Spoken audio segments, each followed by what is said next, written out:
The thing you see but never question. Every time you walk outside on a sunny day, something follows you. It stretches across the ground, distorts as you move, and silently copies your every action. It grows longer in the evening, shrinks at noon, and sometimes disappears entirely without explanation. Your shadow, it feels so ordinary that you almost never think about it. But the moment you slow down and actually watch it, something begins to feel wrong. Your shadow does not behave like a normal object. It has shape, but no substance. It moves with you, yet it is not attached to you. It can stretch across an entire street, climb walls, and bend around corners, all without any physical presence.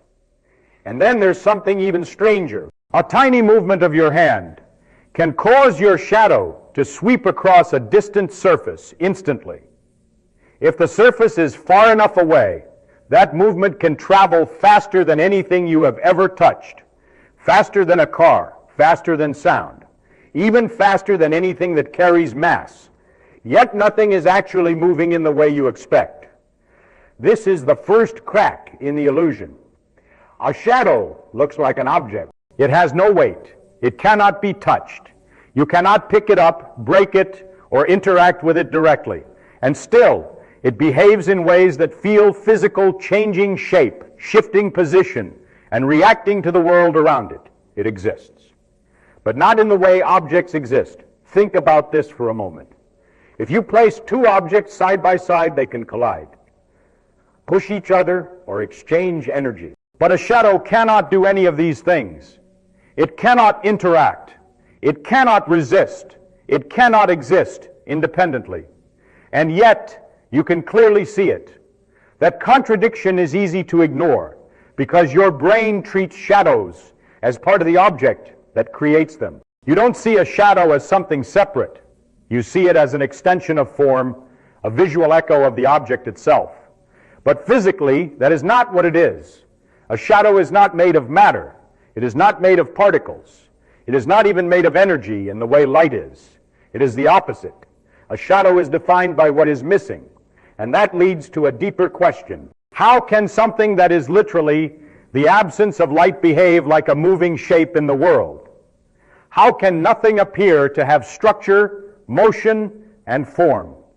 The more closely you look, the more shadows begin to feel like illusions that somehow escaped into reality, patterns that act like objects without being objects at all. They follow you everywhere, quietly demonstrating something most people never realize. What you see is not always what exists. What a shadow actually is. To understand why shadows feel so strange, you have to remove a simple but deeply rooted assumption that a shadow is a thing. It isn't. A shadow is not an object, not a substance, and not something that exists on its own. It is a pattern created when light is blocked. Nothing is added to the world to create a shadow. Instead, something is taken away. Light travels in straight lines from its source, spreading outward in all directions. When there is nothing in its path, surfaces are evenly illuminated. But the moment an object interrupts that flow, it creates a region where light cannot reach. That region is what you see as a shadow. So a shadow is not there in the usual sense.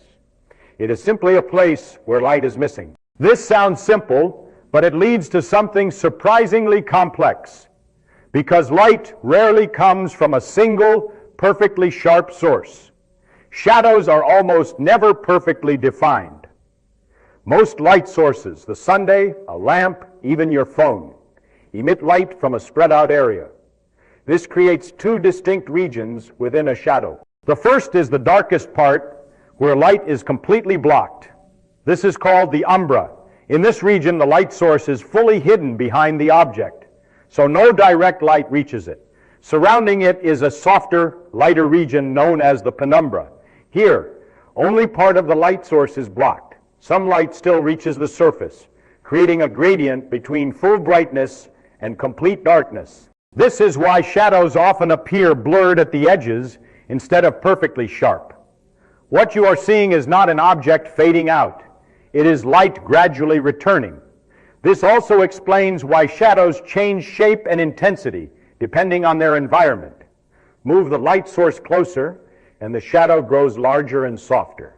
Move it farther away, and the shadow becomes smaller and sharper. Add multiple light sources, and shadows can overlap, cancel, or even partially erase each other. All of these effects come from one simple principle. Shadows are controlled entirely by the behavior of light, not by the object itself. This is why shadows can behave in ways that feel impossible. They are not bound by physical structure. They do not have edges of their own. Their shape is only a projection, a map of where light fails to reach. And because light travels so fast and interacts with surfaces instantly, shadows respond immediately to changes in the environment. They are not things moving through space.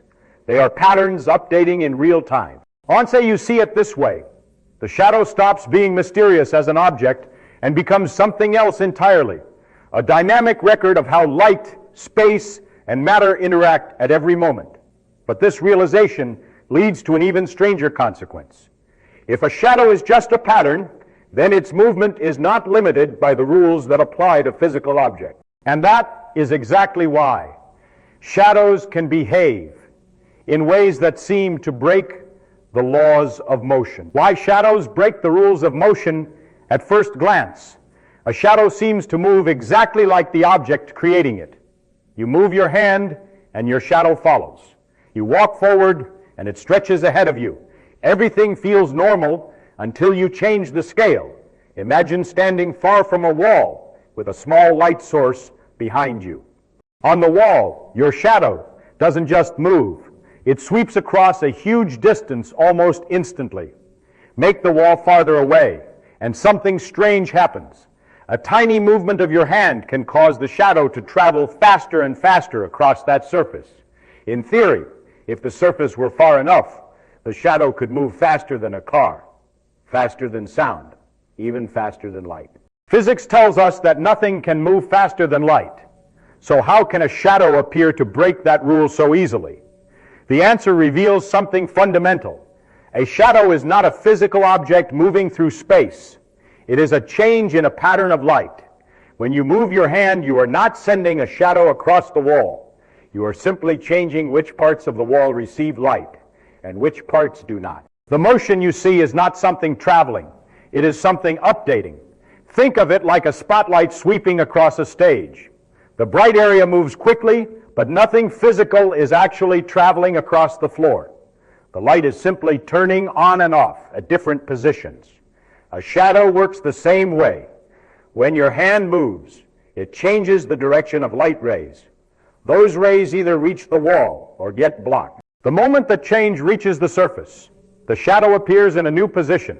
The key detail is this: every point on the wall is reacting locally to incoming light.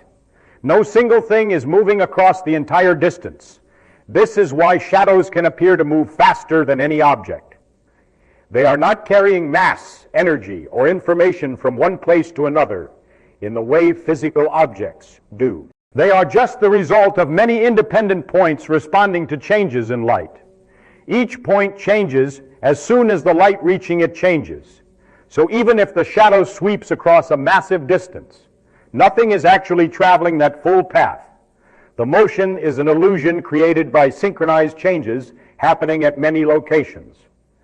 This distinction matters. The speed limit in physics applies to things that carry energy or information across space. A shadow does neither.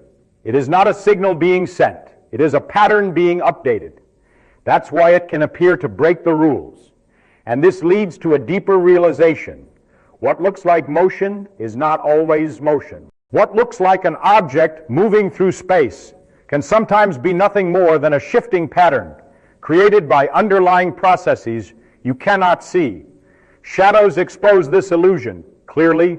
They behave like objects, move like objects, and feel like objects. But they are none of those things. They are proof that not everything that moves actually exists in the way you think it does. The illusion of shape and reality at first glance. A shadow looks like a simple copy of an object. You raise your hand and the outline appears instantly. You walk forward, and the shape follows. It feels like a flat version of reality projected onto a surface. But the moment you change the angle, something strange happens. Shadows begin to distort. A small object can cast a giant shadow across a distant wall. A straight object can appear stretched, bent, or warped. At sunset, shadows grow impossibly long, turning ordinary people into towering silhouettes across the ground. Nothing about the object has changed. Only the geometry of light has. This reveals something important. A shadow does not represent the true shape of an object. It represents how light rays interact with that object from a specific direction. Change the angle of the light, and the entire shape of the shadow changes with it. In other words, a shadow is not a copy of reality. It is a projection, and projections can be misleading. Imagine holding a cube under a light. From one angle, its shadow looks like a square. From another, it becomes a rectangle. From a different angle, it might even resemble a completely different shape. The object stays the same, but the shadow transforms, depending on perspective. Your brain, however, tries to interpret these shapes as meaningful forms. It automatically assumes the shadow represents something real and consistent. This is because your visual system is designed to extract objects from patterns of light. It does not directly see reality. It reconstructs it. Shadows expose this reconstruction process. They show that what you perceive is not the object itself, but the pattern of light reaching your eyes. When that pattern changes, your perception changes, even if the underlying object does not. This is why shadows can trick you. They can make flat surfaces look deep. They can create illusions of movement or size. They can exaggerate features or hide them entirely. Under the right conditions, a shadow can even suggest something that isn't there at all. What you see is shaped as much by light as by matter, and this leads to a deeper realization. If shadows, which are just absences of light, can distort your perception so easily, then how much of what you see in the real world is influenced by similar patterns? Objects feel solid and reliable, but your experience of them is always filtered through light interacting with surfaces. The shape, color, and position you perceive are all interpretations built from incoming signals. A shadow makes this process visible. It strips away the illusion that vision is direct. It shows that what you see is a constructed image formed by how light behaves, not by how objects inherently are. And once you notice this, shadows stop being simple dark shapes on the ground. They become evidence that perception itself is not a mirror of reality, but a carefully assembled interpretation of it. The deeper truth about reality and perception by now, a shadow no longer looks simple. It is not an object, not a substance, not even something that truly exists on its own, and yet it moves, stretches, distorts, and follows the world with perfect precision. It behaves like something real while being made of nothing at all. And that is exactly the point. A shadow reveals something fundamental about how you experience reality. You never see objects directly. You only see light. Every image your brain constructs, every face, every surface, every detail, is built from patterns of light entering your eyes. Your brain interprets those patterns, reconstructs shapes, assigns meaning, and creates the world you are seeing. But what you are actually seeing is information. A shadow makes this invisible process visible. It shows you a case where the object is clearly not real, yet your brain still treats it as if it were. You recognize its shape, track its motion, and connect it to the object casting it. Even though it has no substance, it becomes part of your perceived world. This means something deeper. If your brain can treat the absence of light as a meaningful object, then your entire perception of reality is built on interpretation, not direct access. The world you experience is not raw reality. It is a processed version, shaped by how your senses collect and organize information. Shadows expose the gap between what exists and what is perceived. They show that presence and absence can look equally real. That motion can appear without anything moving. That form can exist without substance. They blur the line between something and nothing. And once that line becomes unclear, the world itself starts to feel different. The solid objects around you are still real, but your experience of them is always filtered through light, geometry, and perception. What you trust as direct observation is actually a reconstruction happening inside your mind. In that sense, shadows are not just visual effects. They are clues. Clues that reality is not something you simply see. It is something your brain actively builds. And sometimes what it builds is not made of anything at all.